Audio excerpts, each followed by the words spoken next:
Queridos amigos de Canal 45, estamos aquí hoy en un nuevo programa Guadalquivir 93, que como ustedes saben edita el Instituto Almenara para el Progreso y el Desarrollo de Andalucía.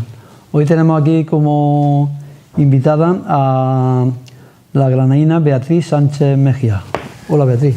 Hola, muy buena. Beatriz Sánchez Mejía nace en Granada en 1985 y es en 2003 cuando estudia bachillerato artístico cursado en la Escuela de Bellas Artes y Oficios de Granada, haciendo la selectividad en la promoción de 2004.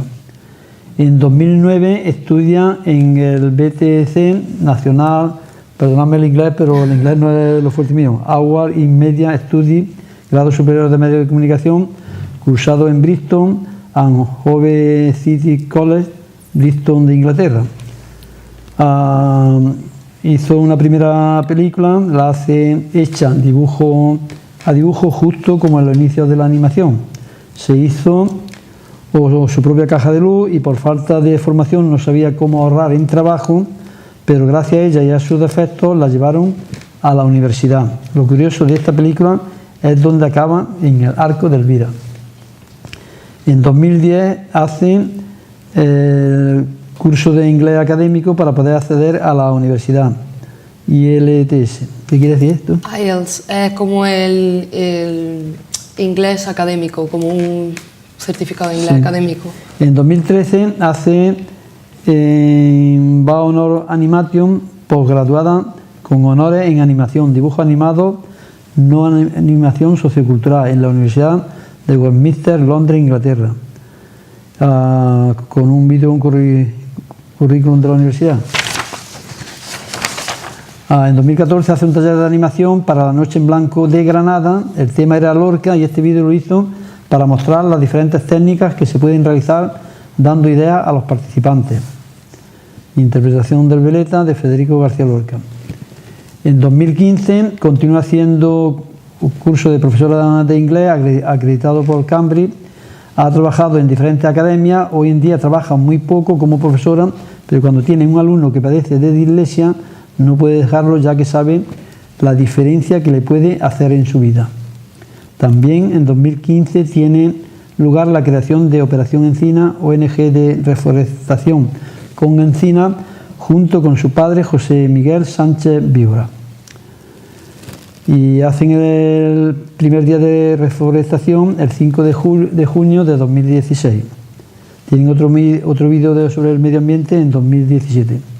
Y en el 2017 trabaja de guía turístico activo en bicicleta eléctrica y Segway en Granada, ayudando a contar la verdad de nuestra tierra y un homenaje a la cultura andalusí, tolerante con las tres religiones, islámica, judía y cristiana. Además, fomenta los negocios locales recomendándoselos a sus amigos. Y en 2018 se inicia en la lengua árabe en el Centro de Lenguas Modernas de Granada. Como vemos, un currículum bastante extenso, dada tu juventud. Un poco variado. Ha aprovechado bien el tiempo, ¿no? Sí, la verdad es que sí. Aunque parece un poco disperso, sí que es verdad que creo que tiene un hilo conductor, todo junto. Y, que es lo importante. Sí, y sin querer siempre como que vuelves al mismo lugar, ¿no?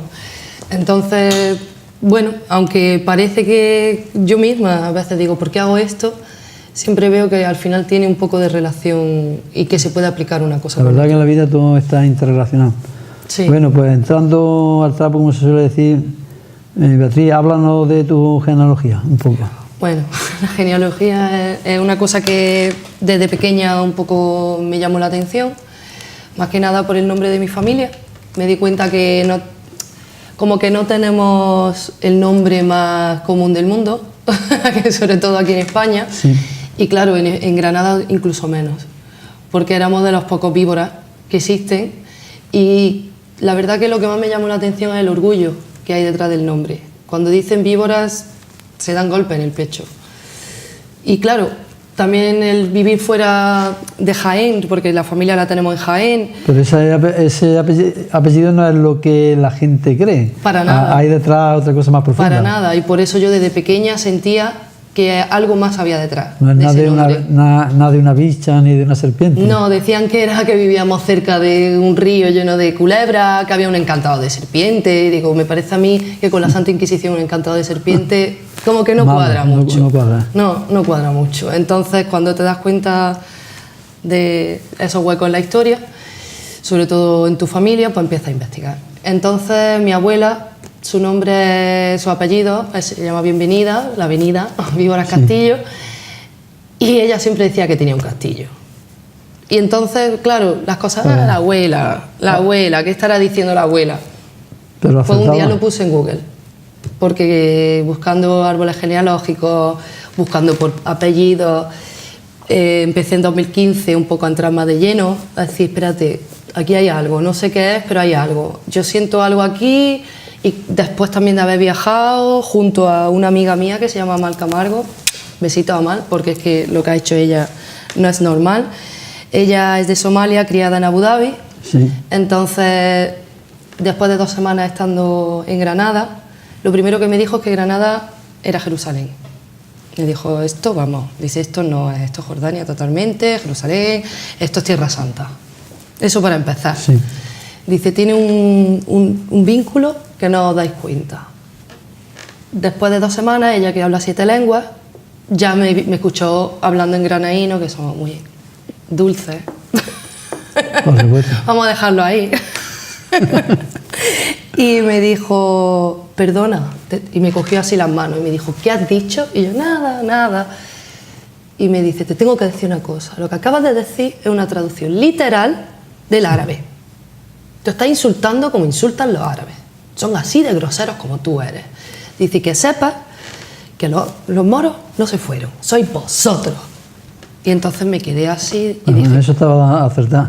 claro, pero porque ella conoce la lengua árabe. Entonces, me parece muy triste que yo con 18 años, que me fui a vivir a otro país, que yo dijera, ¿cómo voy a aprender inglés si yo no sé hablar español? Eso es triste. Porque lo primero es que empiezas con un sentimiento de inferioridad, Claro. que no me parece justo que uno se críe con ese sentimiento de inferioridad. Y luego sales y no solamente te dicen que no tienes que tener ese sentimiento de inferioridad, sino que además te alaban. Cuando yo aprendí el nombre de Garnata, y decía yo de Garnata, yo veía como a la gente se le transformaba la cara. Y ya quien de verdad sabía la historia me decía, ¿tú no entiendes de dónde tú vienes? Y le decía, sí lo entiendo. Por eso Granada se acerca más a la raíz de Garnata que Granada. Claro, y por eso Porque no nos gusta llamarla porque Granada. Bailan la R. Claro. La R de Gar la ponen delante Sí. y sale Granada. Claro. Pero por eso no nos gusta llamarlo. Entonces, el granaíno mismo no se hace este tipo de preguntas. ¿Por qué la llamamos Granada y no Granada? Y además decimos, el que dice que es de Granada no es de Granada. O sea, hay cosas que son 2 más 2 son 4. Son cosas que se llevan... Pero bueno, es una cosa que te hace llegar a ciertas conclusiones. Entonces ya empezando por ahí empezó la cosa a despuntar. Empecé a buscar información, pero eran todo calles sin salida, no lo entendía. Hasta que un día pues tuve justo un tour con gente de Marruecos. Sí. Al ser Nochevieja, pues no pude... Normalmente si me llevo bien con los clientes me quedo un rato, Sí. charlamos, tal. Ese día obviamente por ser un día festivo salí corriendo, pero tenía los contactos.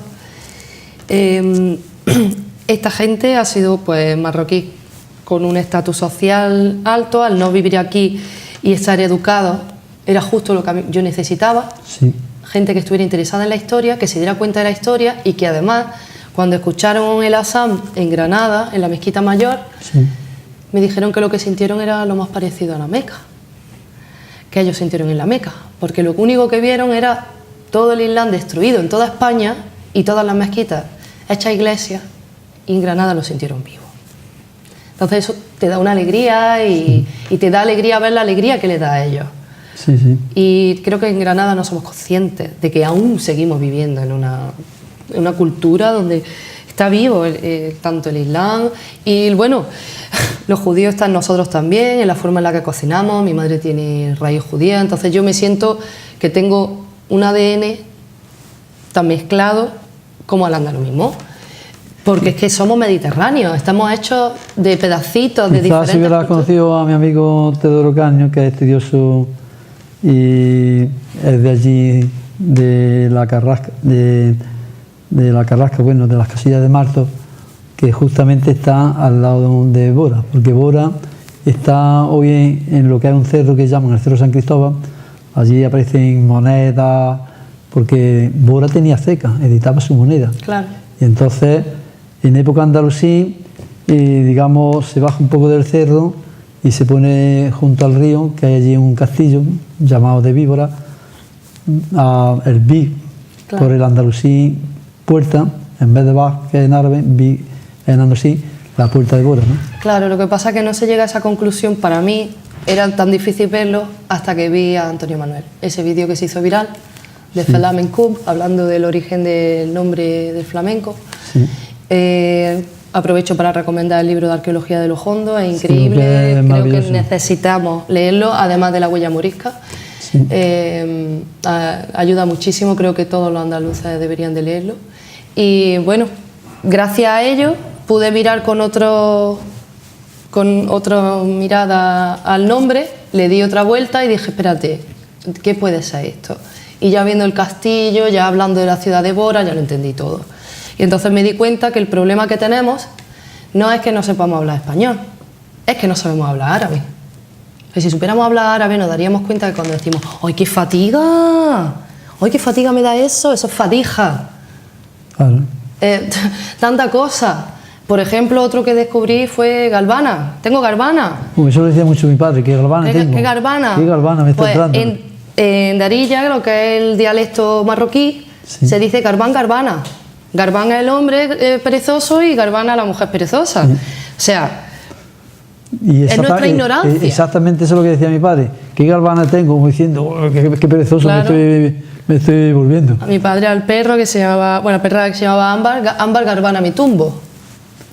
Ponía, pero fíjate el problema que tenemos aquí con el sistema educativo, que por ejemplo, pues nos recomiendan antiguamente el francés, ahora el inglés, y tenemos o aquí mismo, o en nuestros monumentos, o el árabe, que deberíamos estudiar el árabe, que aunque aquí lo hablamos con una variante, el árabe andalusí, pero en definitiva pero árabe. Lo más cercano es de Marruecos, lo tenemos ahí. Y fíjate Marruecos, que está a 14 kilómetros, y sin embargo, pues tanto en los viajes turísticos, viajes internacionales,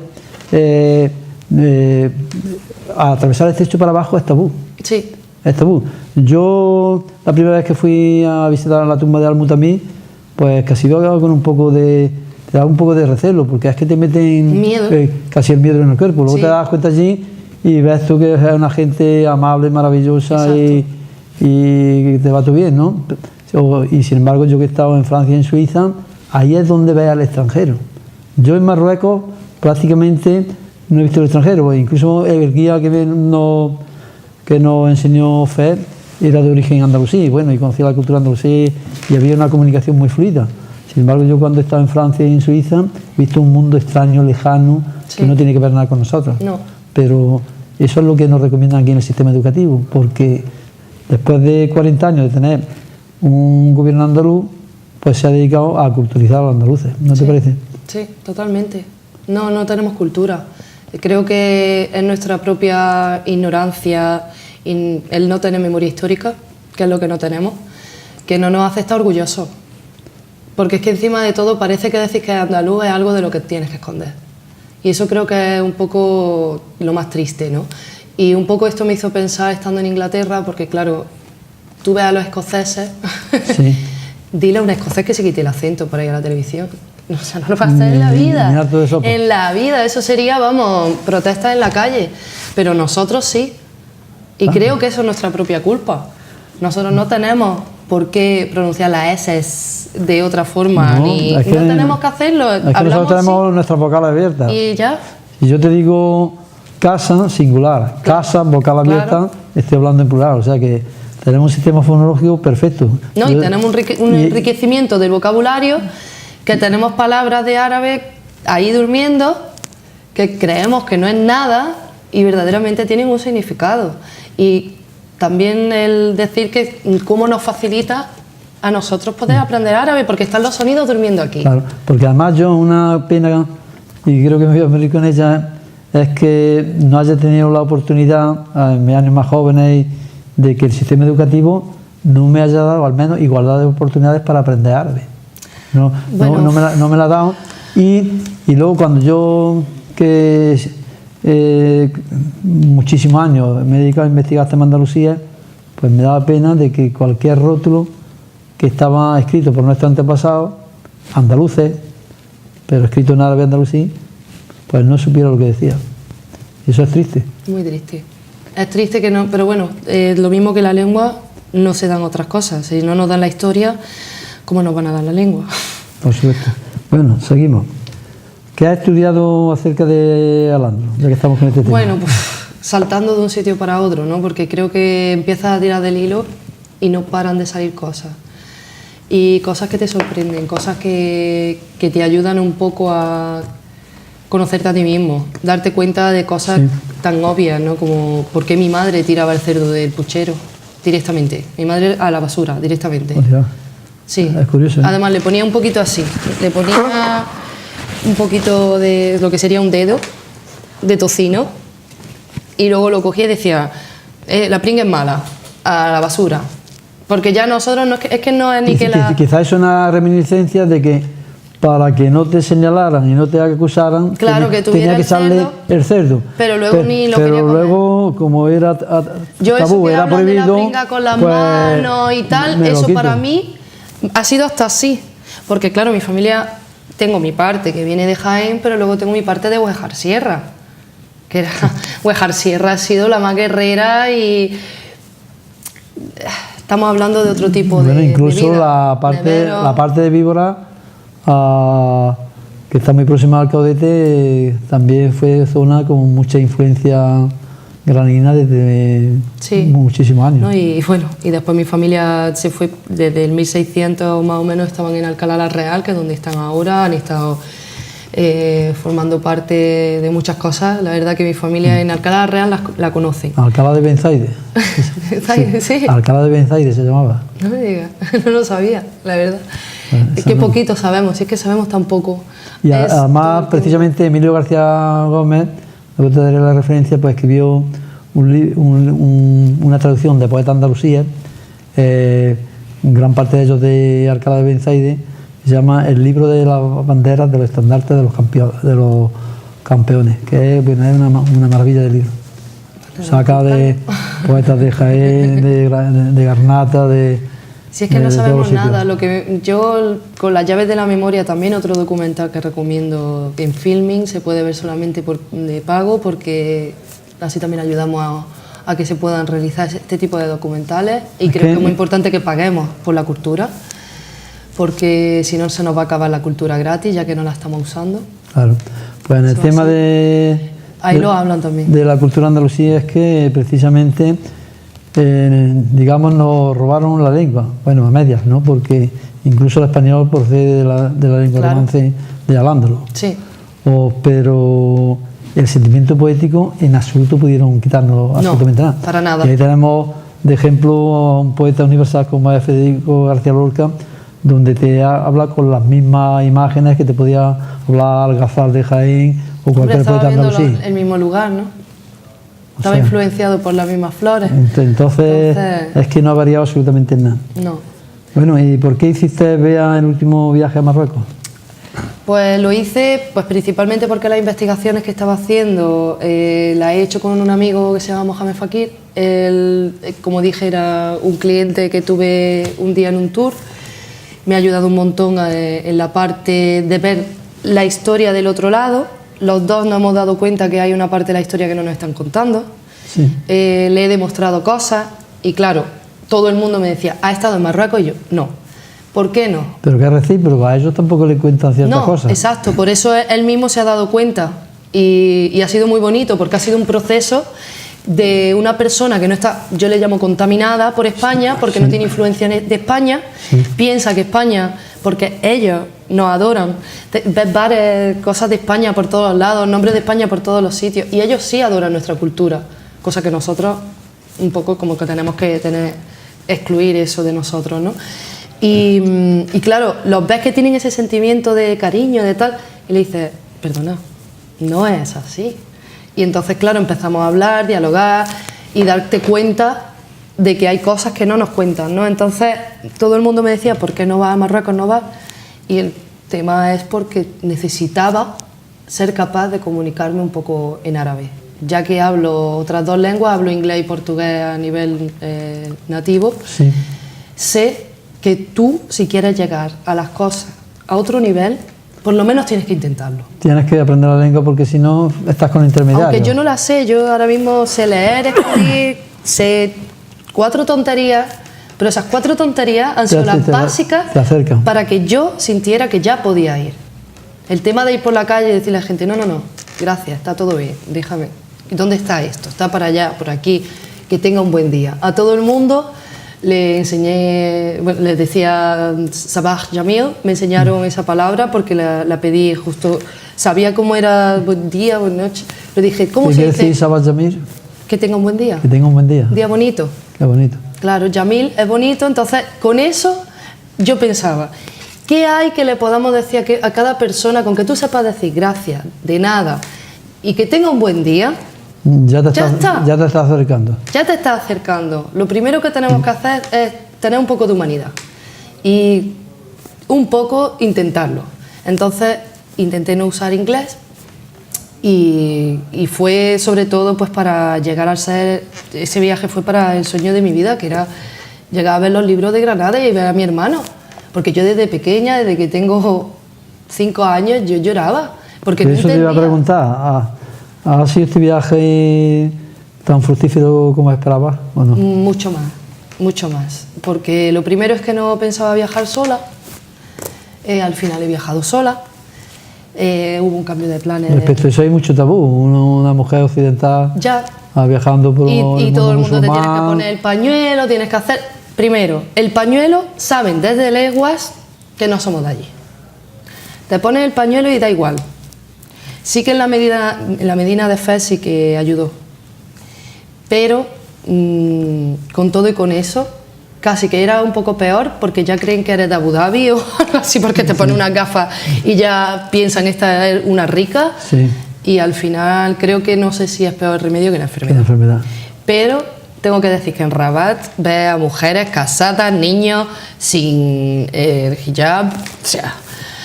Creo que tenemos... De todas maneras, yo lo que he observado cuando fui a Marruecos también, que quizás el Islam de Marruecos es mucho más tolerante, quizás por influencia andalusí, que los que hay en el Oriente, porque para empezar, nosotros íbamos a comer y nos pedíamos una botella de vino, allí nos ponían nuestra botella de vino y no vimos restricciones, cosa que en mi viaje a Argelia, cuando fui a los campamentos saharauis, no pude tomar ni una cerveza, porque allí estaba prohibido absolutamente todo tipo de alcohol. Sí. Pero también tienen que entender que, bueno, si vives del turismo, que es lo que desgraciadamente no están dejando, más que vivir de nuestra ciencia y nuestros cerebros y lo que podemos innovar, pues obviamente eso es lo que tienes que hacer, te tienes que adaptar a los tiempos. Entonces, y creo que Marruecos es de los que más están adaptando. Para quien quiera ir, por ejemplo, alguna mujer que quiere viajar a Marruecos, ¿realmente puede tener algún peligro allí? A ver, normalmente. Si tú eres respetuosa, primero tienes que saber dónde vas. Es un país musulmán. Obviamente no vayas con minifalda, no vayas ya llamando más la atención de lo que tú ya vas a llamar. A la gente, claro. Sí, porque al final yo yendo toda cubierta y tal, intentando estar en los parámetros, sí. Mi pelo es diferente, mi ojo, nuestros ojos de aquí, color miel, eso se ve muy normal aquí. Pero allí no. Ni aquí ni en el mundo. Los ojos color miel no son normales. Eso es un fruto de esa mezcla de las culturas que hemos tenido pasando por aquí, por el Mediterráneo. Que lo ves tanto en Grecia, lo ves en Italia, pero tiene que haber ese fenómeno, ¿no? de mezcla en nuestro ADN. Entonces, llamamos la atención. Si tú vas llamando la atención sin hablar, pues ya imagínate hablando, pegando voces por la calle, porque nosotros somos muy escandalosos. Entonces creo que si tú vas intentando ir bien desapercibido, como quien quiere decir, y sobre todo el tema cultural, o sea, Tú empiezas, como bien escuché una vez también a Antonio Manuel decir, dice, tú empiezas a mencionar al andaluz y se te empiezan a abrir puertas. Sí. Es muy curioso Sí, eso. porque para ellos al andaluz Están muy es el clasicismo. Claro. Lo que para Occidente es Grecia y Roma, para el mundo árabe es al andaluz, Andalucía. Sí. Entonces, se nos ha robado el Renacimiento. La verdad que sí. Entonces, esto es otra también, ¿no? Bueno, ¿y qué más te ha llamado la atención de tu viaje a Marruecos? Pues con el tema del ecologismo, que es lo que a mí ahora mismo estamos muy liados con ese tema, que ya hablaremos sobre ello. Creo que ha sido que Marruecos está más verde que España. Me llamó tanto la atención eso. Nada más encima, desde el avión, dije, ¡oh, ¡qué verde! Porque esa es una cosa que cuando voy por Europa ves todo verde y llegas a España y ves mucha montaña, pero todo seco.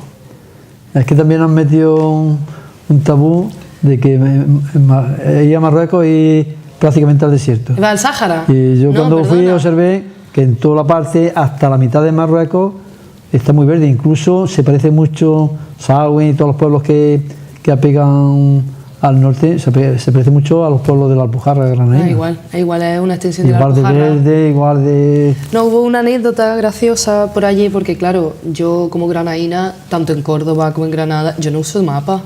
Aunque no sepa dónde están las cosas, yo no lo uso. Es tu instinto. He ido para allá, pues por allí. Yo sé que tengo que ir en diagonal. Claro. Y nosotros funcionamos de esa forma. Sí. Pues llegué a Chefchaouen y me encontré a dos españoles que iban con su mapa. O sea, no podían llamar más la atención. y entonces, pues, los veo y tal, y ya escuchándolos entre ellos discutiendo y tal, les pregunto, ¿el río es para allá, verdad? Sí. Y me dicen, sí. Y me dicen, ¿pero vas sola? Sí. ¿Pero vas sin mapa? Sí. Y me miran así y le digo, vamos a ver, es que yo soy de Granada, que yo estoy aquí en mi casa. Y el sentido de la orientación, ¿para qué está? Claro. Entonces... Se quedaron un poco sorprendidos, ¿no? Se reían como diciendo, mírala esta que está en su pueblo. Y digo, pues sí. Y eso también me encantó, que me llamaban paisana. Ya después de saber que era granaína, además me intentaban vender cosas y le decía, tío, pero si tenemos las mismas cosas en Granada. Claro. O sea, no me intentes vender las sandalias más caras que me las deja mi colega allí a 7 euros. Claro. Si yo allí al lado del Darro. Claro, y ya te llegaban y decían, ay, pues mi hermano tiene una tienda. Digo, pues mira, pues lo mismo es tu hermano, así que... Claro. Era muy curioso todo. Bueno, ¿y te ha sido difícil llegar a la información que querías tener de Marruecos, de tema cultural? No, está muy accesible. Obviamente también, bueno, accesible a quien tiene el conocimiento. Sí. Si no tienes ni idea, pues... Ya la cosa varía, ¿no? Claro, con todo y con eso creo que una de las cosas que más me sorprendieron era que en FES no llegué a hacer todo lo que quería por querer abarcar mucho en una semana. No, FES es muy grande también. Es que es muy grande, y como esa Medina te atrape, te puedes quedar allí dando vueltas. El zoco es impresionante. Sí, yo porque no me agobio. La verdad no me he llegado a agobiar, pero cuando veas los burros, de todo por ahí, ¿no? Tiene artesanos, burros, gente por encima, otros peleándose, otros tal, los turistas. Y a todo esto, todo el mundo, cuidado que te van robando, no sé qué, no vayas con el pasaporte. Digo, Dios, cuánto miedo, vivimos con mucho miedo. No podemos vivir con tanto miedo. Porque yo creo que cuando tú piensas en algo malo, eso malo te lo atrae. Claro, entonces... Si tú vas bien... La verdad que la persona que va en positivo, con confianza y con alegría y despreocupado, casi genera... Sí, que genera confianza. Confianza alrededor. Sí, y me llevé un regalo precioso de allí. Me hicieron, tiene una caligrafía preciosa, un artista que se llama Bemoussa Madeleine. Y ¿la puedes leer? No. No, porque es una caligrafía un poco especial. Yo llevo 5 meses estudiando árabe, que tengo que decir que en 3 meses consigues leer y escribir. Tenemos gente de todas las edades, sí, Manuel. ¿Sí? Lo digo que está a tiempo, Manuel. Siempre a mí me dijeron una vez que hay que ser estudiante hasta el día en que nos muramos. Así que tiene tiempo, vamos. Y lo que dice este poema es sobre los artistas, porque, claro, mi tío es tallista de la Alhambra. que también es otro de los factores, porque desde pequeña me estaban educando para poder entrar a ser tallista del alambre restauradora. Mi tía restauradora y mi tío es tallista, que hizo las puertas del Patio de los Leones. Entonces, son una maravilla, por cierto, esas puertas. Son 3 años de trabajo. Mi tío Pedro Sánchez. Y nada, le enseñé porque me pidió él, estuvimos hablando tal, y le enseñé por el trabajo de mi tío y tal, y me pidió que le enseñara mis vídeos, le enseñé mis vídeos, entonces me escribió este poema que es para los artistas. Y tiene una cosa tan bonita, y decía, los artistas que tienen 2 cerebros, como diciendo, uno en la tierra y otro en el cielo. Dice 2 corazones, lo mismo, y dice, y una flecha que apunta a las estrellas. Era súper precioso. A todos los artistas que pude ver, se lo dejé que lo leyera y me decía, ¿quién te ha dado esto? Es muy bonito. Entonces, esto de aquí es un reto. El artista quiere que se lo traduzca a español con rima. Yo no sé escribir. O sea, yo no escribo poesía y quiere que le dé rima. Ya sabes, tienes que... Mucho trabajo. Tienes que volcar. Yo lo digo para que la gente se anime. No pensemos que el árabe es una cosa complicada, porque lo bonito es la regresión que hacemos. Pero fíjate, la pobreza, por ejemplo, que tienen ahora nuestros hijos, nuestra gente. Por ejemplo, yo llevo, como mi mujer está yendo muchos años, o niños saharauis, para que pasen las vacaciones en paz en mi casa, ¿no? Y vengo observando que vienen sin saber absolutamente nada de español, de andaluz. Sí. Y bueno, cuando se van al cabo de 3 o 4 años, hablan perfectamente. Sí. Y esas madres, claro, están en unas condiciones allí en la Jamada de Tindú o fatales, pero aún así les tiene que suponer un gran esfuerzo desprenderse de su hijo para que vayan, aparte de a alimentarse mejor y a conocer la cultura nuestra, pero fíjate, le están dando una riqueza que es una gran ayuda para su vida, enseñarle un idioma desde la infancia. ¿Cuántas madres andaluzas serían capaces de volcar a su hijo al mundo árabe con algún intercambio con familia para que lo aprendieran bastante bien? Nadie. Con lo cual sería una riqueza grande para nosotros. Totalmente. Porque es triste que en Andalucía, teniendo la herencia andalusí, que es nuestra, que no es de los árabes, es nuestra, porque yo muchas veces digo, pues bueno, no, es que los árabes han traído a Andalucía, es que han traído el arco de herradura, y el arco de herradura ya estaba aquí en Andalucía y la península ibérica en el siglo II a.C. Sí. Y si se ve en Marruecos, el arco de herradura se ha llevado de Andalucía a Marruecos y no al revés. Entonces es una tristeza que sí, nos quitaron uno de los idiomas que teníamos, que fue el árabe andalusí, porque conservamos el romance, ¿no? La lengua romance de Al-Ándalus, pero podemos recuperarla, podemos al menos que nuestros niños, que nuestras personas jóvenes el día de mañana puedan leer lo que dicen en sus monumentos. Es que y sepan que la Alhambra de Granada, la Mezquita de Córdoba, han sido construidas con los parámetros del arte ibero-andaluz, y que después se transformó en la época de Granada en arábigo-andaluz, que recogió aportaciones ya incluso que venían hasta de la India, ¿no? Pero es una arquitectura nuestra. Entonces... y es una pena porque además nuestra caligrafía es totalmente diferente, mucho más complicada. Yo ya sé distinguirla y bueno, está viva. Sí. En Tánger y en Tetuán se puede estudiar la caligrafía andalusí.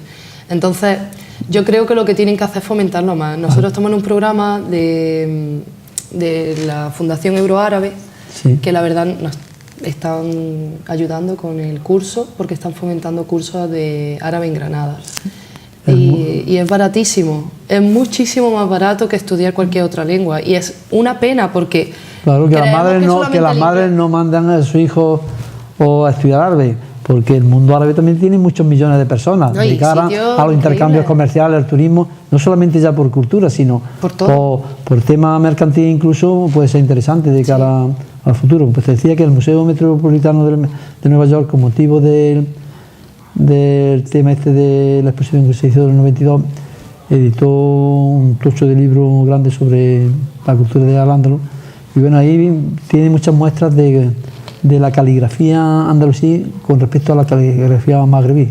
Y bueno, o se ve una diferencia de calidad, de belleza, que dice, vale, esta está bien, pero aquí esta es una o sea, una que obra lo de magrebí, arte. como también son muchísimos pueblos, o sea, estamos hablando también de pueblos, que es un poco también el mismo fenómeno que teníamos aquí. La diferencia es que allí se ha respetado la diferencia. Sí. Y al respetarse la diferencia, no obliga a tener que mezclarse unos con otros para que el color sea más claro. Claro. Que es lo que nos ha pasado aquí, excluyendo a los resquicios que ha quedado al andaluz con nuestros gitanos.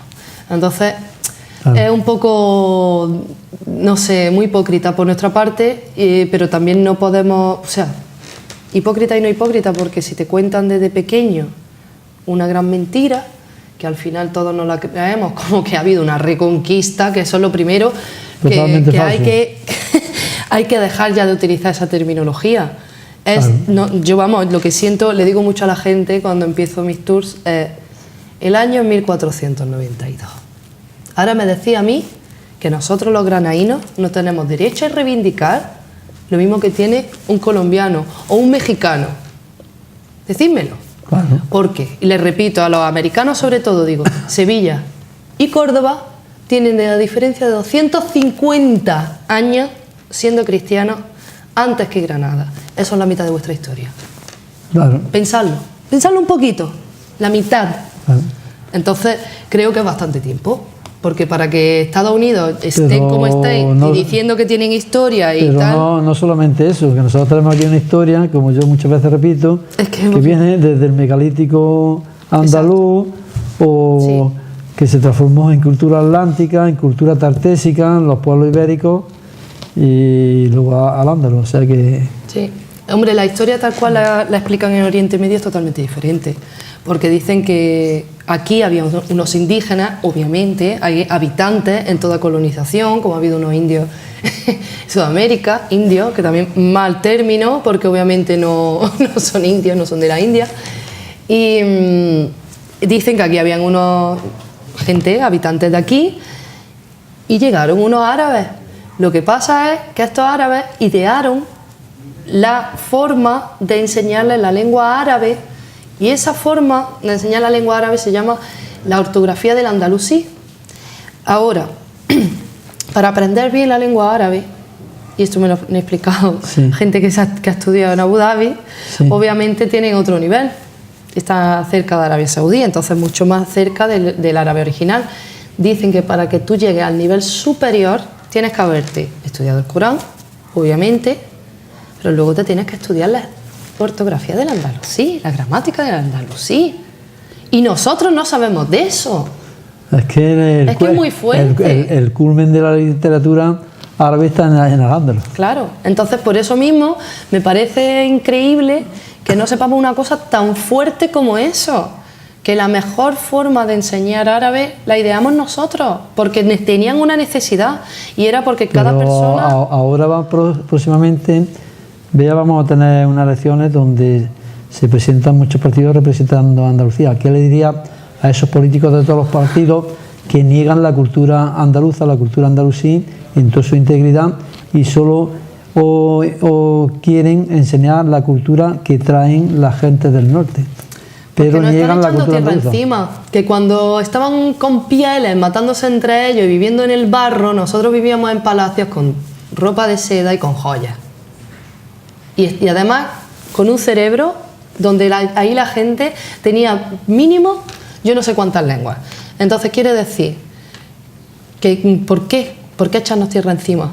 Cuando Londres era nada, Córdoba era la ciudad más grande que existía del mundo, con 76 bibliotecas, o sea, no hay cómo. Y tenía alumbrado eléctrico no, alumbrado en todas sus calles. Sí, y agua. Con aceite. Y agua, cuando en otros sitios eso de tener agua corriente, yo veo como eso es una cosa que les fascina, decir, oye, que tenemos agua corriente, hace lo más grande, que estas acequias están aquí, son históricas. Y bueno, vea, ¿cómo encontraste a Mohamed Haku en Chefchaouen? Bueno, lo primero decir que... ¿Y quién es este personaje? Para que lo conozcan nuestros telespectadores. Vale, Mohamed Haku una persona increíble que ha dedicado toda su vida, desde que tenía 12 años, a la memoria histórica de Chefchaouen. Él me ha dictado toda la historia, que obviamente no vamos a ir, no lo vamos a ver. El día 18 de marzo estuve allí con él, y lo primero decir que llegamos a una hora muy mala, pero como allí la gente es tan amigable, en cuanto yo pregunté por él, me cogió un señor en el souk, en el zoco, y me llevó, que estaba justo al lado, me enseñó dónde estaba. Me dice, esta es la tienda, porque obviamente no sabía, yo no sabía qué era, pero no era una tienda, después me enteré de lo que era. Y tenía la granada. Y lo primero que ella hizo, dice, ¡ah! Y justo... Aquí hay una relación. Sí, y llama a la puerta. Y eran las 2 de la tarde, yo sabía que era la hora de comer. Bueno, pues allí que me abrieron la puerta, este señor tenía los mismos ojos del color que pueda tener usted, mi padre, cualquier persona de aquí. Sí, unos ojos un poco más claros, la piel, somos de la misma... Se notaba que éramos del mismo sitio. ¿Y qué decís? Pues que allí me abrieron la puerta, me dieron de comer, una comida riquísima. Por cierto, la ensalada de patata igual que la que hacemos aquí con limón, igualita, con su aceitico de oliva. Y lo primero decir que me hinché de llorar, porque ese era el sueño de mi infancia, el poder encontrarlo, el poder hablar del qué podemos hacer, ¿no? ¿Qué podemos hacer para unir ese puente que desapareció? Y que creo que si tienen pasaporte los sefardíes, ¿por qué no tienen nuestros antepasados Andalucía de moriscos? Que tienen todavía, porque estamos hablando de 1609. Es que no sabemos ni la fecha. No es 1492 cuando expulsaron a los moriscos. Muy reciente. Es muy reciente. Y además es muy injusto, que a una parte, que está muy bien que se hayan reconocido a los sefardíes, pero no se reconozca a los descendientes de los moriscos. No, y lo peor de todo esto es que, hablándolo con Mohamed Hakoun, dice que su mujer, que es de Melilla, al casarse con él, perdió el derecho a pasaporte, y entonces ella, la familia que tiene que ir a visitarlo a ellos. Entonces me parece a mí un poco triste, bastante triste. Entonces creo que tenemos que luchar. Y creo que los sefardíes son los primeros que también tienen que decir, oye, perdona, si todos vivimos juntos, aquí vamos todos juntos. Bueno, eso debería también de ser. Respecto a eso te invito a ver una entrevista que le hicimos aquí en Canal 45 a Liliana Córdoba, que saldrá esta noche a partir de las 10 de la noche, y verás cómo Liliana, que es sefardí, pues sin embargo defiende precisamente ese derecho en que se reconozca, lo mismo que se ha reconocido a ellos por parte del gobierno de España, a los descendientes de los moriscos. Totalmente. Bueno, moriscos y no moriscos, porque según me estaba diciendo aquí, el primer tiempo en el que bueno, hay emigraciones anteriores a los moriscos, también, por supuesto. Pero que empezaron a ir para allá, y entonces me estuvo hablando de justo una persona que vive en Granada, que todavía no he tenido el placer de conocerlo, el Lasker, que lo digo siempre mal, porque todavía estoy aprendiendo, y otro pintor, son amigos desde la infancia, Mohamed Hakoun y el Lasker, y la cosa es que la familia del Lasker, que quiere decir la gente inteligente, los visionarios. ¿Por qué? Pues porque esta gente salió antes de que no pasara nada, ya sabían que lo que iba a venir, y ellos ya salieron antes. Entonces, lo que sí que quiero comentar de la historia que me contó Mohamed Hakoun es que dice que Chefchaouen es una ciudad andalusí porque fue fundada por andalusí, y tenemos que saber que hasta 1920 no dejaban entrar a nadie y los mataban. Era una ciudad sitiada. Y obviamente tenemos que mencionar a una persona que no sabemos nada sobre ella, que es la reina que tuvo Tetuán, que se llama Lala Aljorra. En Granada hay un palacio que es el Palacio de Dala Jorra. No sé si tiene alguna relación. La madre de Boabdil. Pues dicen la madre de Boabdil, pero la madre de Boabdil también dicen que era Isha. Entonces estoy ahí un poco, que no sé si también ahí no sabemos exactamente de quién era el palacio o a quién se le hizo. Lo que sí sé es que esta mujer nació en 1485, murió en 1561, y como bien dijo Mohamed me estuvo diciendo que las mujeres, las reinas, normalmente eran mujeres muy inteligentes y eran las que sabían dónde estaban las puertas abiertas. Me encantaba cómo hablaba de su forma metafórica. Y ella, según pone la Wikipedia tal cual, porque ya me puse a mirar, pero vamos a ver lo que pone la Wikipedia, que es lo que todo el mundo mira. La primera definición que pusieron de ella era reina pirata. Reina pirata. Se casó 2 veces, se murió el marido y se volvió a casar con otro rey, el rey de Fez. En la historia que nos han contado los piratas berbericos. Es la madre de las que fundaron la universidad, la biblioteca, las 2 hermanas. O sea, ella ha hecho tanto. Una mujer muy inteligente. Muy inteligente, pero no solo eso. Ella fue la que hizo que ni los portugueses, ni los españoles, ni los colonizadores de la época llegaran a Chefchaouen. Porque sabían que Chefchaouen, que podía llegar a cualquier sitio, pero no a Chefchaouen. Porque allí... para poder guardar en formol nuestra cultura. Entonces me parece tan increíble la labor de Mohamed Hakoun, que todos los días le dan a la puerta y le enseña su casa. Él es pintor y fotógrafo. Tiene una foto, bueno, me regaló el libro con su obra. Me has dicho también que tiene bastantes libros andalusíes, ¿no? Tiene libros andalusíes, tiene de todo. Tiene también registros de fotografía, porque la primera fotografía se tomó en 1920 porque un francés, Falcot, él se vistió de judío, fue por la noche y entonces trazó una especie de mapa de Chefchaouen y tiró la primera foto. Ahí empezó, ya salió al mundo, se descubrió Chefchaouen y él lo único que ha hecho es recopilar toda la información visual, además de que él, bueno, tiene una sala llena de cámaras, es increíble, y te das cuenta que él lo que ha sentido es que él tenía que ser esa persona que abra la puerta de Chefchaouen a todo el que tenga interés. Entonces está muy accesible y yo estaba hasta con vergüenza porque él tuvo que salir a la mezquita, me dejó sola.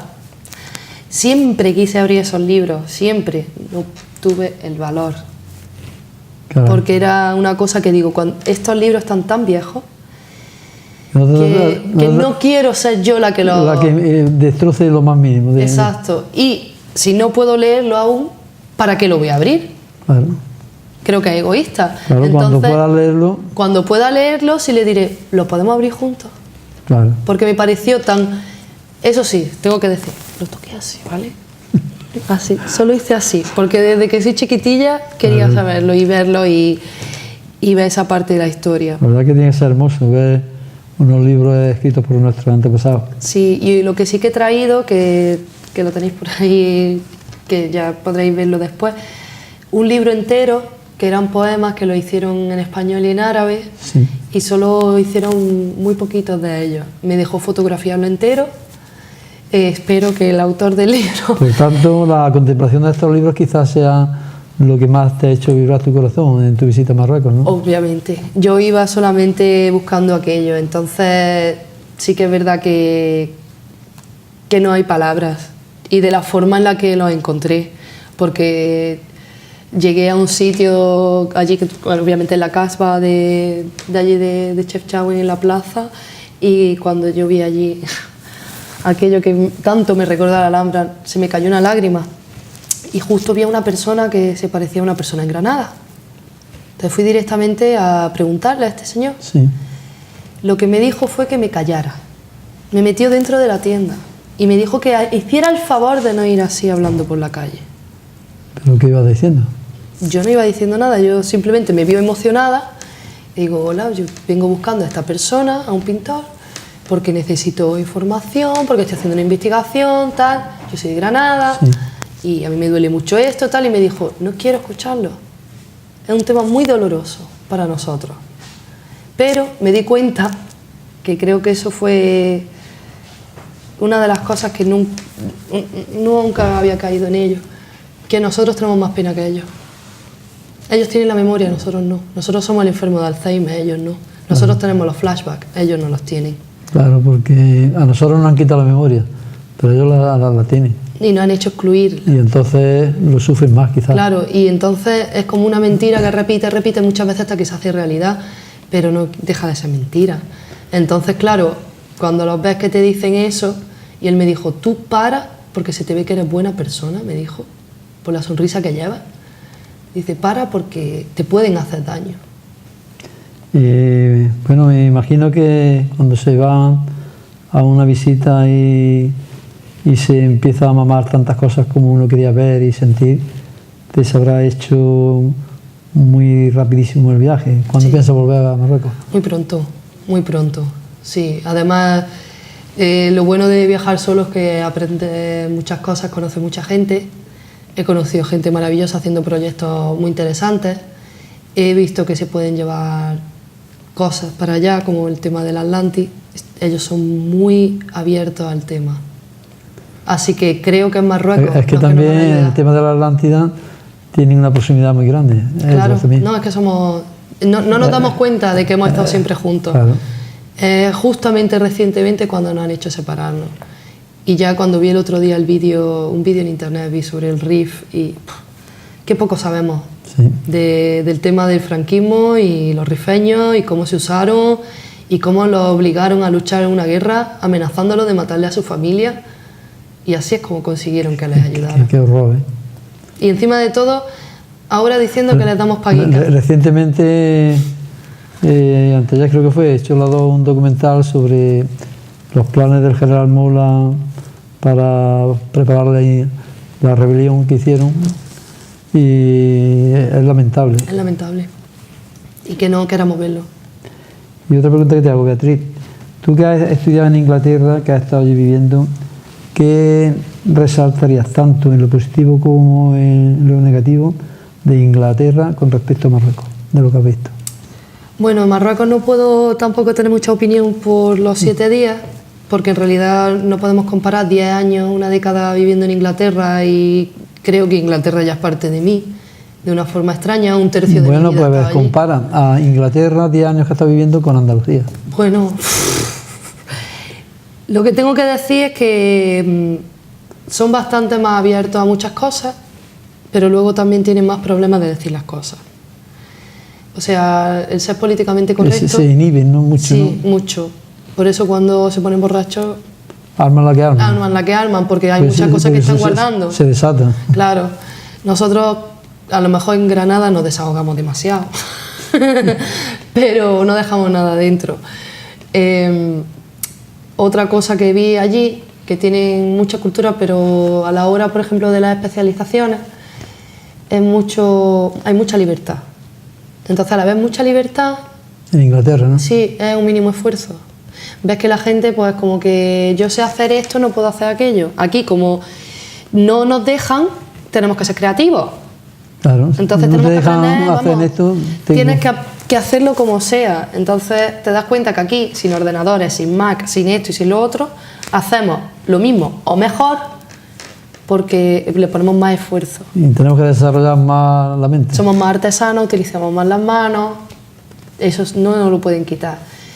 Pero, por otro lado, la cultura general, nosotros que tenemos parte de tantas culturas, al no saberlo, somos totalmente ignorantes. Claro. Allí conviven con muchas culturas y hay gente que está muy avanzada, pero hay gente muy ignorante conviviendo con otras culturas. Sí. Y los estereotipos son horribles, y aunque creo que, bueno, cada estereotipo está ahí por algo, cuando el río suena agua lleva.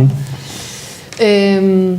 Pero creo que eso es una cosa un poco que, no sé, Inglaterra al final de todo es mucho más capitalista que España, aunque nosotros también intentamos ir para esa dirección. Y yo recuerdo aquello que decían, lo de el tuareg este que dijo, lo de ellos tienen el reloj, nosotros tenemos el tiempo, ¿no? Sí. Pues no lo vemos, no somos conscientes, queremos un trabajo de 40 horas semanales, pero ¿por qué queremos ser esclavos? ¿Por qué?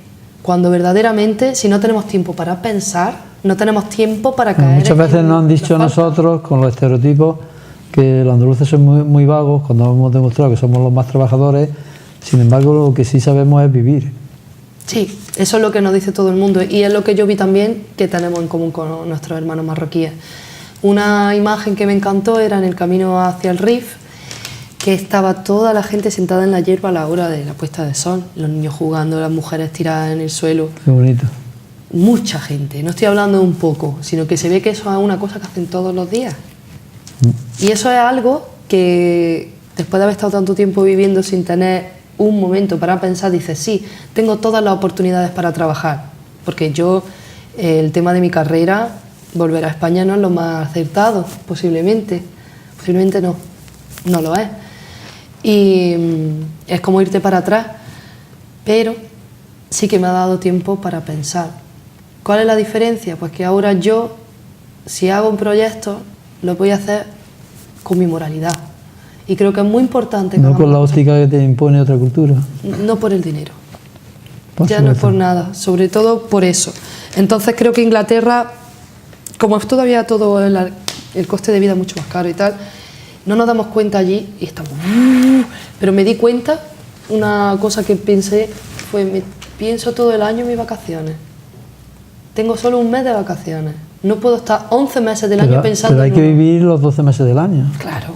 Y eso es lo que a mí me ofrece Andalucía. A mí me ofrece que todos los días yo puedo decir, una hora es mía, para mí, para lo que yo quiera. Claro. Y una estoy tirando para lo bajo. Además de que tengo que ir todas las semanas a sentarme y estar mi rato viendo la Alhambra. Por tanto tiempo que no la he visto. Entonces por eso entendí, cuando llegué a Chauen se me cayó la lágrima, porque dije, si a mí me obligaran a no poder ver la Alhambra, yo construía una. Ahí queda. Bueno, y cambiando de tema, ¿por qué decides iniciarte en el mundo de la animación? ¿Con ello te aporta, qué te aporta esta vocación y con esta vocación qué puede aportar a los demás? Bueno, pues el mundo de la animación viene un poco de rebote, porque como ya he dicho antes, mi visión desde pequeña era ser restauradora de la Alhambra, que es lo que familiarmente hacemos. Sí. Y obviamente desde los 11 años he estado metida en el taller, bueno, antes, con mi tío y mi tía, y la verdad que yo ya me veía allí. El problema es que mi familia, pues, bastante humilde, y los estudios eran muy caros en aquella época. Sí. Entonces mi padre siempre me dijo, si no sabes qué estudiar, estudia idiomas. Por lo menos puedes viajar, vete fuera. Te puede abrir puertas. Y además es una de las cosas en las que se nos conocía, porque los andalusíes lo que eran traductores la mayoría, porque al convivir tantas culturas tenían que saber tantísimas lenguas, así que da crédito al nombre de lo que eres, porque tú eres andalusí y tienes que hacerle crédito. Claro. Entonces, también otra cosa que me dejó bastante clara, que era la primera vez en 530 años que podíamos estudiar. Y eso es importante. Creo que hay que aprovecharlo, porque él no pudo. Él lo hubiera hecho, claro, pero no pudo. Y me dijo, igual le pasó a mi padre, con las manos llenas de sangre, mira hija, estas manos son tan dignas como otras. ¿Que tú quieres este camino? Cógelo. Claro. Yo te voy a apoyar el que tú cojas. Ahora en el otro te dolerá menos la espalda. Por supuesto. Y Beatriz, tú trabajas o has trabajado como guía turístico en tu ciudad de Granada. ¿Qué te aporta esta actividad y qué mensaje fundamental da a los turistas? Bueno, pues la actividad, además de como en bicicleta eléctrica, te da salud, que también fue por un tema de salud que tuve que cambiar de trabajo y bueno, cogí el tema del turismo. También me ayudó bastante con los estudios de Al-Ándalus, porque ya claro, tienes que saber más. Y fue justo, coincidentemente otra vez, con el vídeo de Antonio Manuel y las llaves de la memoria. Ya lo vi todo, entonces ya empecé a estudiar toda la gente, Sebastián de la Obra, Emilio González Ferrín, toda esta gente que aparece en el documental. Y bueno, la cantidad de cosas que vi me ayudaron a hacer otro tipo de tour. Entonces yo mi tour, sobre todo porque tenemos muchísima gente de América, los americanos, sobre todo de Norteamérica, Estados Unidos, ellos no están perdidísimos. Son muy materialistas en general. No, es que viven con otras culturas, pero eso sí que van con una venda. Es más, tuve una familia una vez y me dijeron, ¿qué pensáis de nosotros? Digo, ¿de verdad queréis la verdad?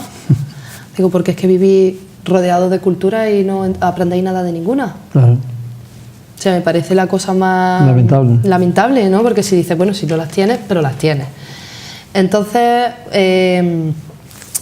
lo que pasa es eso, que cuando tú haces tu historia, ya compuesta desde la historia y los puntos de vista de mucha gente y contrastando, pues la gente se va con dolor de barriga. te van con dolor de barriga y también te dicen, finalmente entiendo el fenómeno social que hay en España. Porque claro, yo desde lo que es el Sacromonte le enseño la muralla, le enseño dónde excluían a la gente porque viven en cuevas o porque han vivido en cuevas, que en Granada es muy normal tener cuevas. Yo no sabía que era una cosa rara hasta que llegué a la universidad y dije, me gustaría hacer lo que es la experiencia de vivir en una cueva, de forma impresionista. Sí. Y me dijeron, ¿qué? Y digo, ¿cuevas? Y dicen, ¿pero qué estás hablando? Digo, que nosotros vivimos en cuevas, o tenemos mitad casa cueva. Y me decían, eso tú sabes que no es normal, ¿no? Entonces me di cuenta que teníamos también un fenómeno extraño y desde allí pues explico un poco la exclusión, qué pasó. Porque lo primero es la fecha, 1492 los judíos, 1609 los moriscos. Pero que los moriscos eran todos ya convertidos, ¿eh? Eran todos cristianos. Cristianos nuevos, pero aún así lo siguen marginando. Exacto. Y no solamente eso, ayer mismo me mandaron un audio por el WhatsApp de un libro que me tienen que enviar, que dicen que a partir justo 1492 empezaron a separar en plan barrios. Los cristianos no se podían mezclar con los musulmanes. Y la gente en las tiendas no podían trabajar. Por ejemplo, si era zapatero, no podía hacer zapatos para un musulmán y para un cristiano. Era o uno o el otro. Y me parece ya que era una segregación que no ha hecho... Una parte ahí tremendo. Una esquizofrenia que no es normal. Cuando ellos todos han vivido juntos, era su vecino, había casas cristiano-árabes y sí. No pasaba nada. Había convivencia todo. Sí, cristianos musulmanes y con los judíos igual. Y por eso al final decidieron en Chefchaouen, muchos de ellos vivían juntos porque eran judíos y musulmanes. O sea que... Y campesinos. Y otra pregunta que te hago, Beatriz. ¿Crees que en un futuro próximo se podrá aprender en Andalucía la historia real y no la interesa que nos han contado?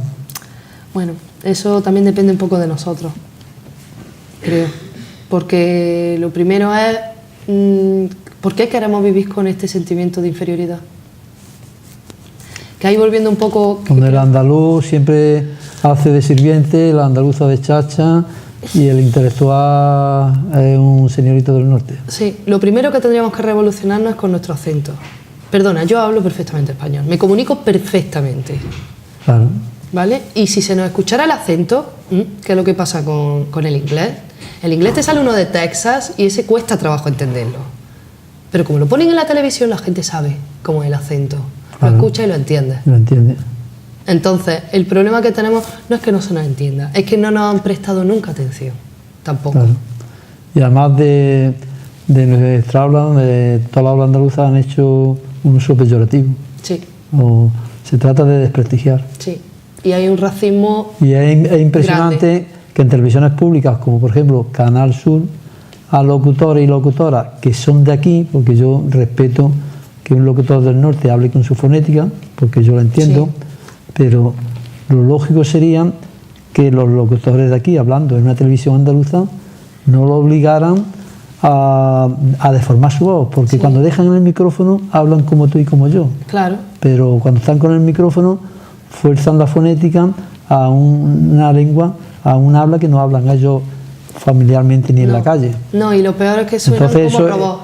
Claro, y además es que suena desagradable, porque claro. Curiosamente a lo mejor el locutor está entrevistando a un ingeniero, a un médico, a un científico andaluz que se está expresando en andaluz y él, ¿qué es lo que nos quiere enseñar al forzar su voz? Es una imposición idiomática que se hace desde el poder. O sea, se sigue atacando a la esencia de Andalucía. Sí, pero que lo hacemos nosotros mismos. Que yo el día que un granaíno me dijo, es que hablamos muy cateto. Digo, perdona, si tú te consideras cateto. Porque yo no me considero cateta por hablar con mi acento. Entonces creo que también hay un problema. Una vez una persona dijo, hay que ver esta con la cateta que hay, mira cómo habla inglés. Digo, la cateta habla tres idiomas. Una ignorancia tremenda. Sí. Beatriz, ¿qué recomendaría a la juventud andaluza con el fin de que activando su energía abran con su trabajo y su inteligencia un horizonte de futuro para nuestra tierra? Porque nuestra tierra siempre ha sido generadora de trabajo, de cultura y de saber a los demás. A nosotros, o si no nos roban a manos llenas, podemos generar nuestro propio trabajo, ¿no? Sí, ¿Qué le diría a esta juventud? Pero creo que está en nosotros. O sea, yo siempre pienso que sí, que si tú no lo haces por ti mismo, ¿cómo van a venir a hacerlo por ti? Es así de simple. Obviamente sé también que no todo el mundo tiene una educación en su casa que se fomente eso desde pequeño.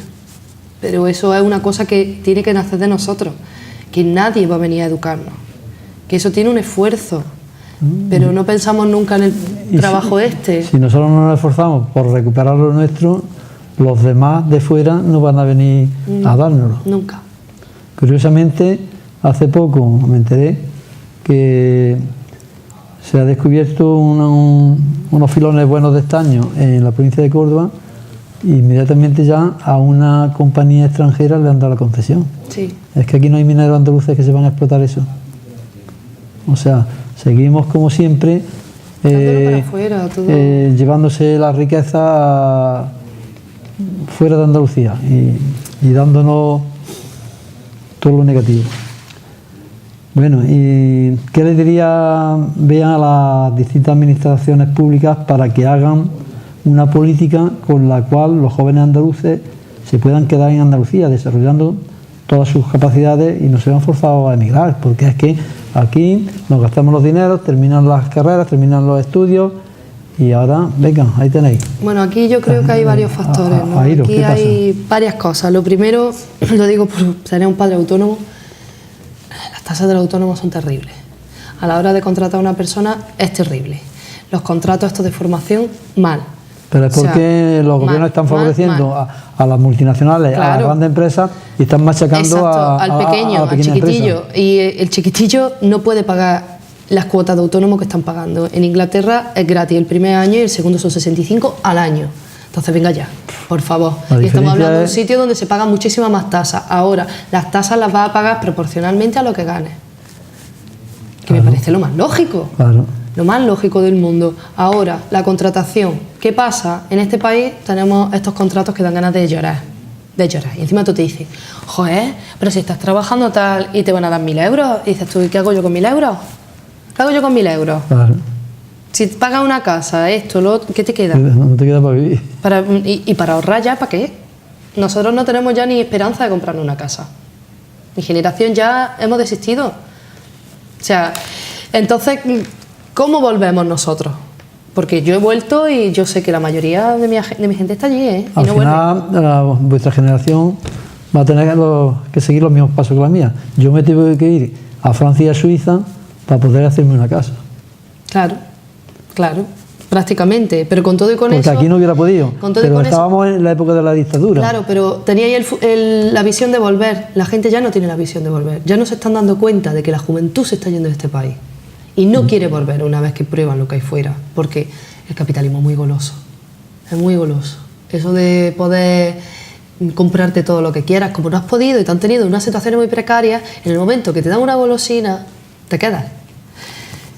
Luego también se dan cuenta de que no es tan así, pero yo creo que la forma de que no se fueran sería también crear un puente. ¿Qué puente? El puente desde los estudios al trabajo.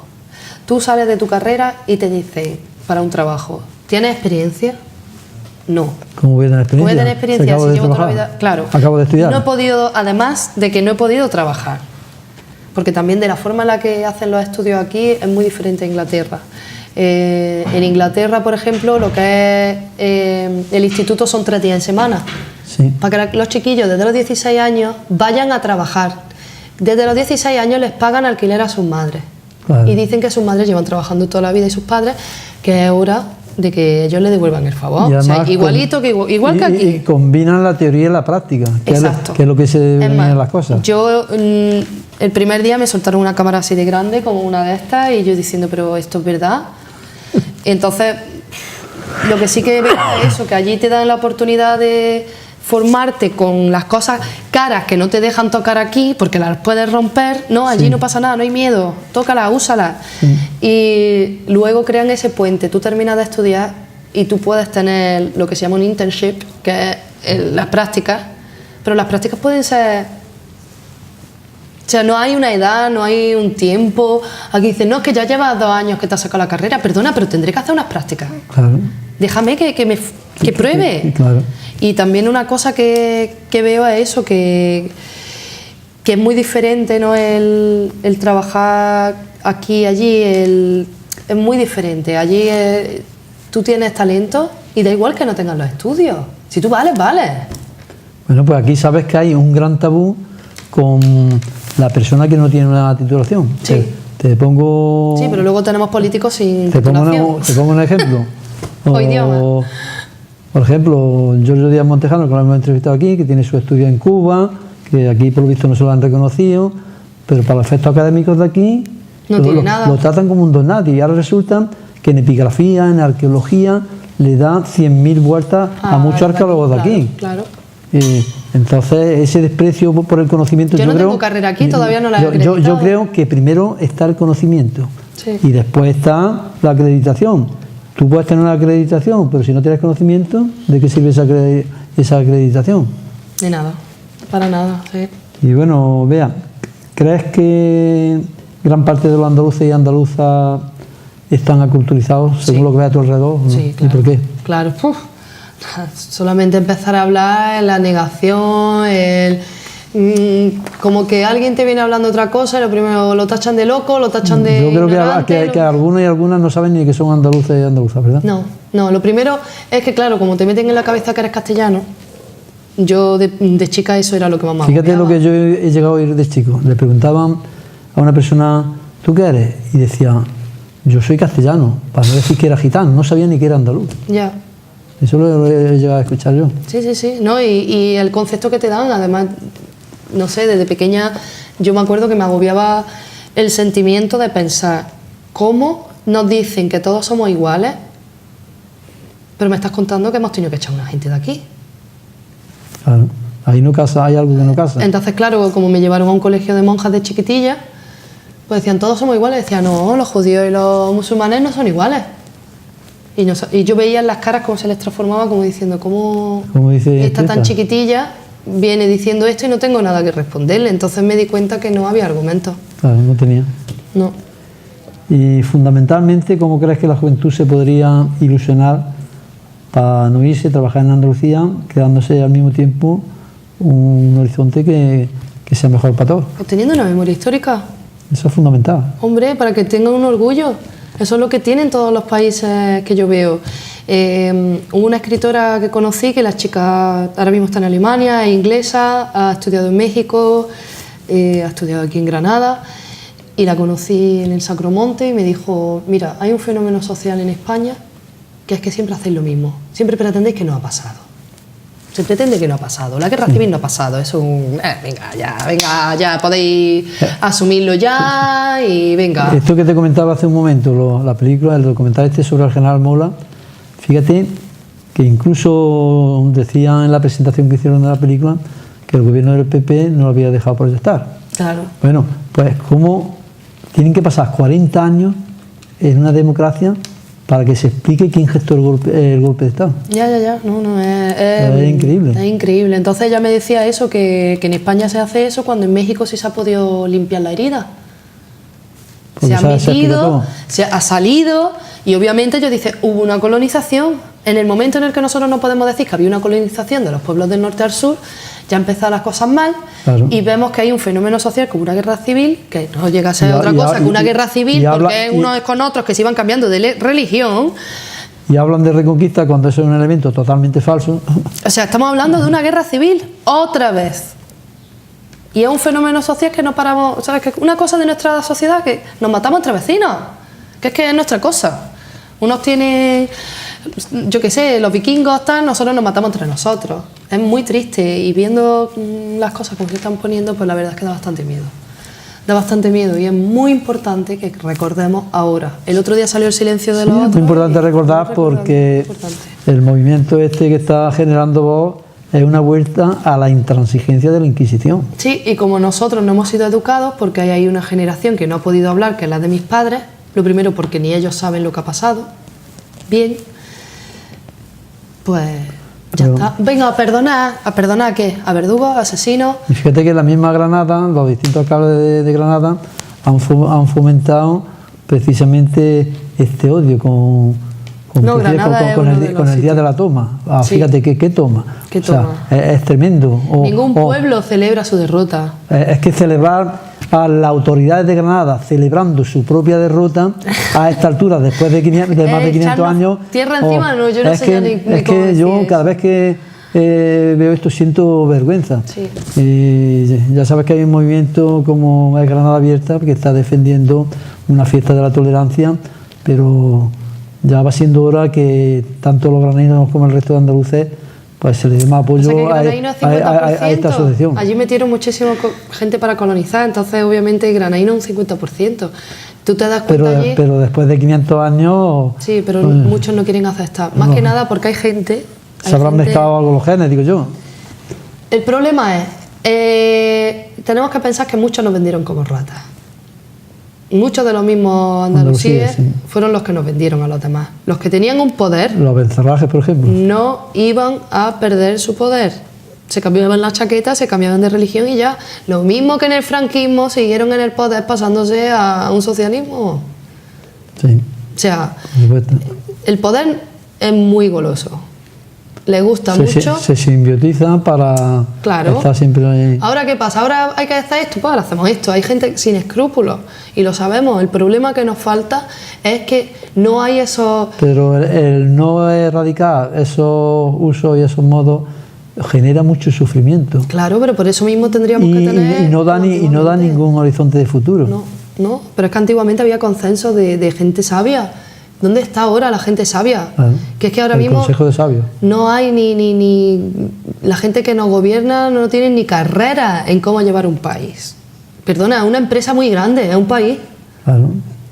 Se necesitan conocimientos. Se necesitan conocimientos, si a mí me piden, para servir mesa me piden inglés, un presidente de un gobierno tiene que hablar inglés, ahora ya lo tenemos, pero es que, vamos, un poco de pena estando en Europa, donde todo el mundo se entiende en inglés. Tú vete a trabajar a la isla. Claro. Entonces no nos puede... Es una desigualdad muy grande. Y vea, hoy en día, ¿qué es lo que más separa a las distintas generaciones de jóvenes y mayores? Vale, esto es algo que creo que por eso funciona Operación Encina, y es porque mi padre me escucha.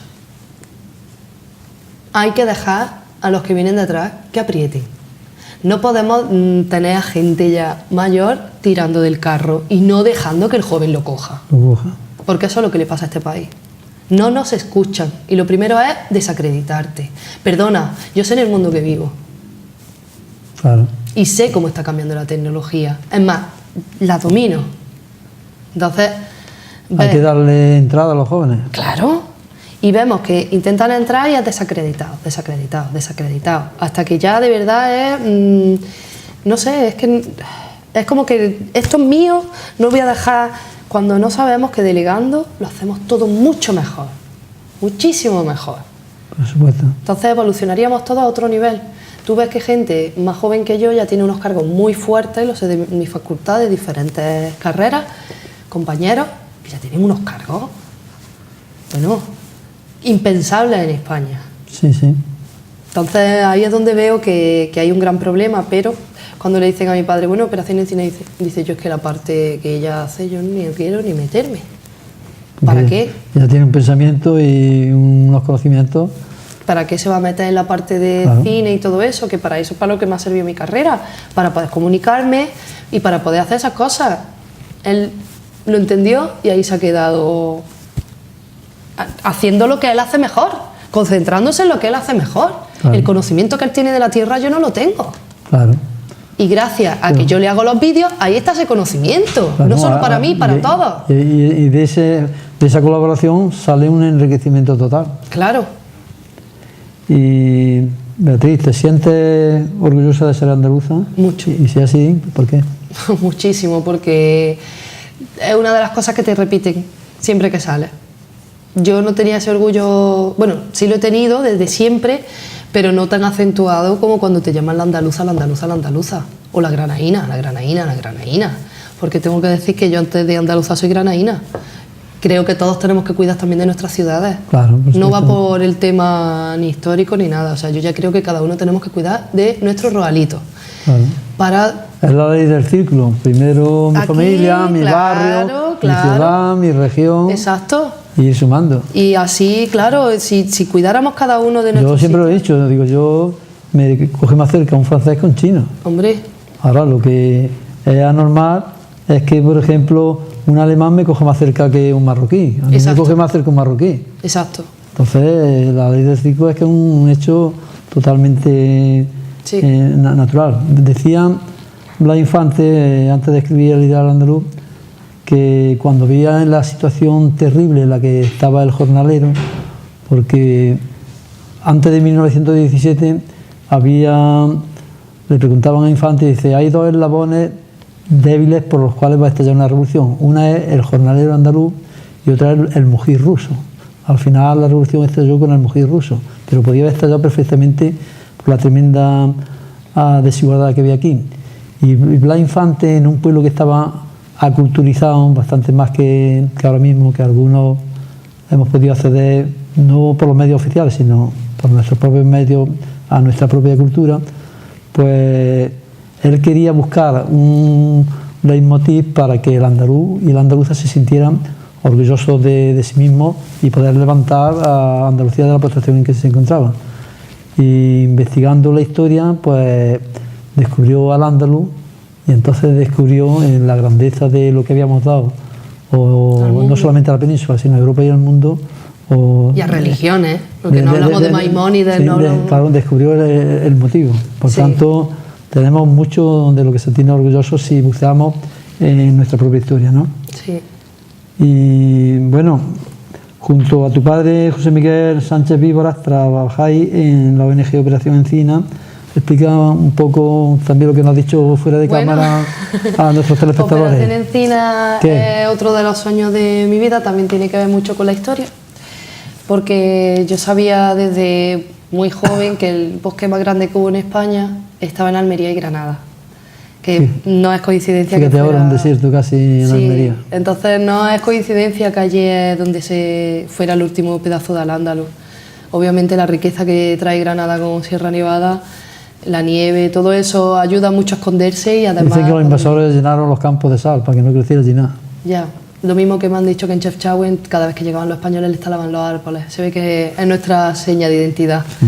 Y bueno, Operación Encina empezó por eso mismo, porque dije, no se han podido plantar un arbolito en 500 años. Entonces con mi padre le dije, mira, si me toca la lotería, yo repoblo toda Almería. Y me dice mi padre, mira, no tenemos la lotería, tenemos nuestras manos y tenemos el pueblo. Nos va a costar mucho más, pero podemos utilizarlo para investigación y para otras cosas. Por ahí es por donde nosotros más o menos nos hemos concentrado y tenemos técnicas diferentes de siembra, porque hay un cambio climático, entonces hay una situación nueva, ya no llueve como decíamos antes, como solía llover, entonces por ello tenemos todavía agua. Cuando hay agua hay esperanza. No sabemos cuánto tiempo ese agua va a poder ser usada. Y que la encina, plantándola de una manera adecuada, a la encina o el bellotero, en 3 años, por lo visto... Tiene bellotas. Tiene bellotas, ¿no? Sí, eso y 2 metros. Y no paran de brotar. Entonces, cuando dices que la encina no crece, nosotros decimos, ¿has probado a regarla? ¿Tú has probado a echarle agua? No, es que no quiere agua. Tú lo has preguntado, tú hablas el idioma de las plantas. Claro. Y es verdad que cuanto... Nosotros en un suelo arcilloso, que es donde estamos, que es terrible, eso, allí no crece nada, era un vertedero. Incluso le echáis el mantillo de la encina, ¿no? Sí, echamos mantillo, le echamos de todo lo que podemos, las tenemos muy mimadas como si fuera nuestro jardín. ¿Por qué? Pues porque, como hemos dicho, queremos hacer un bosque en 10 años. Entonces, eso es una cosa que no hemos puesto ahí, pero sobre todo es para poder sacar mucha información y poder ayudar a que este proyecto, que no tiene por qué ser Operación Encina, o sea, nuestro lema es reforesta tu zona, lo que estábamos hablando algo antes de nuestro círculo. Sí. Cuida tu círculo, que si yo cuido el mío, tú cuidas el tuyo, al final todo va bien. Y el desierto de Almería florecerá con árboles. Exacto, pero bueno, Almería para llegar hasta allí nos va a costar muchísimo. Bueno, ya nos ha adelantado un poco, pero te lo pregunto otra vez. ¿Piensas que tus padres te han facilitado tu desarrollo personal? Obviamente, sí. Yo tengo que deberle todo a mis padres. Mi madre y mi padre siempre han estado apoyando y siempre nos metieron, tanto a mi hermano y a mí, en la cabeza que teníamos que estudiar. Y bueno, siempre le dicen, hay que ver qué bien te han salido los niños, y dicen, algo habremos hecho. Claro, algo habremos hecho, efectivamente. Dice, así no salen solos, tú te paras un niño y lo sueltas al campo y luego ve a verlo en 18 años, a ver cómo está. Beatriz, tú eres muy joven, ¿qué principales proyectos tienes de cara al futuro? Muchos, muchos. Lo primero, quiero aprender árabe a una forma obviamente nativa, si pudiera ser, aunque lo dudo ya con la edad que tengo, porque para un nivel nativo tienes que tener menos de 14 años, sí, en cualquier lengua. Pero bueno, por ahí empiezo con el árabe porque yo quiero llegar a nuestros libros y aprender la caligrafía andalusí para poder leer nuestros libros. Y nuestros monumentos, poder leer los rótulos que hay allí. Yo ya soy profesora de lenguas, por lo que también al ser disléxica, soy disléxica aprendiendo árabe. Bastante difícil, pero no nada imposible. Y también hay que decir que por ahí es por donde me gustaría llevar las cosas, por la educación. Quiero dedicar mi vida a educar y todo lo que pueda traducir, todo lo que yo pueda investigar. También me gusta mucho contactar a gente y decirle, oye, mira, si quieres te hago unos subtítulos, depende, porque es verdad que al final te sobrecarga. ¿Te gustaría a fondo conocer la historia real de Andalucía? Claro, claro. Yo creo que ya mucho tengo ya en comparación con la mayoría de la gente, pero esto es una cosa ya que te digo de antemano que vas a tener que hacer mucha investigación particular, porque por los medios oficiales no lo hay. No lo vas a encontrar. No, y luego está el boicot, que era un poco lo que decíamos. Creo que hay un boicot porque si todo esto sale a la luz, mucha gente se queda sin trabajo. Mucha. Tienen que volver a crear nuevos cursos. ¿Cómo van a querer tanto las instituciones como...? No quieren. O un profesor de historia que se ha tirado toda su vida investigando y estudiando un tema y ahora le digan que no, que eso no es así. Claro. Pero claro, la historia es una ciencia viva. Eso se va a resistir. Claro, se van a resistir, pero desde ahí se va a resistir la facultad, que no va a querer cambiar ese curso, y los mismos organismos. Entonces, es una cosa bastante difícil. Lenta, pero ¿qué hay que hacer? Sí, es necesaria. Pero bueno, eso es cada uno, ¿no? Yo lo único que puedo hacer es que gracias a que he estudiado animación, pues también puedo simplificar las cosas a conceptos claves. Para que lo entiendan mejor. Para ayudar a que tiren del hilo. El problema es tirar del hilo. Si tú no quieres tirar del hilo, no tiras. Es curioso porque yo que llevo muchos años estudiando nuestra historia de una manera oficiosa, pues curiosamente el salir a la emigración, a trabajar en Cataluña, a trabajar en Francia, en Suiza, y recibir una serie de insultos y de cosas desagradables de lo que éramos los andaluces, pero le tengo que estar muy agradecido a ello porque me dio un punto de luz y ya solo tuve que tirar del hilo. Sí. Y es que te viene todo, ya vas viendo y dices, pero bueno, ya es facilísimo, pero claro, hay tantos millones de andaluzas que no han visto un punto de luz. Ya. Y quizás se mueran sin verlo. Lo bueno que yo veo de nuestra generación es que hemos tenido otra vez que volver a salir. Cuando sales pasa este fenómeno social. Cuando sales echas de menos a tu tierra. Claro. La nostalgia es lo que te lleva a estas cosas. Yo si no hubiera sido por la nostalgia no estaría enamorada de mi tierra. Y te hace investigar. Sí. Entonces, gracias también no solamente a la educación que se me ha dado, sino a esos 10 años fuera, soñando con mi tierra y diciendo, sí, aquí tengo oportunidades, pero abre la ventana y mira que vivimos como un champiñón, claro. Ni más ni menos. Y luego encima de todo pensando en tus vacaciones, es horrible. No puedes vivir 12 meses pensando en un mes solamente. No. Bueno, Beatriz, di algo dirigiéndote a aquella cámara que no te hayamos preguntado y que quieras expresar a nuestros telespectadores. Pues nada, que nuestra memoria histórica es nuestra responsabilidad, que nadie va a venir aquí a hacer las cosas por nosotros y que verdaderamente, si quieres hacer algo, ve y cógelo, porque la información está ahí fuera. Es la primera vez en la vida que tenemos Google, YouTube y todas las plataformas que tenemos para educarnos. Una cosa que me dijeron en la universidad es, búscalo en Google. Así que Eso es lo que le digo a todo el mundo, búscalo en Google porque está todo.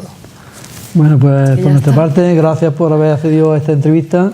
Y ya sabes que aquí tienes las cámaras de Canal 45. Muchísimas gracias. Para cuando tengas algún placer. tema que explicar, pues este es tu programa y esta es tu casa. Muchísimas gracias. Ha sido todo un placer estar aquí. Y a ustedes, queridos telespectadores, damos por finalizado el programa Guadalquivir 93, que esperamos les haya sido de utilidad y bueno, en una próxima ocasión nos veremos. Ya saben que este es un programa que editan el Instituto de Almenara para el Progreso y el Desarrollo de Andalucía. Gracias y hasta otro día.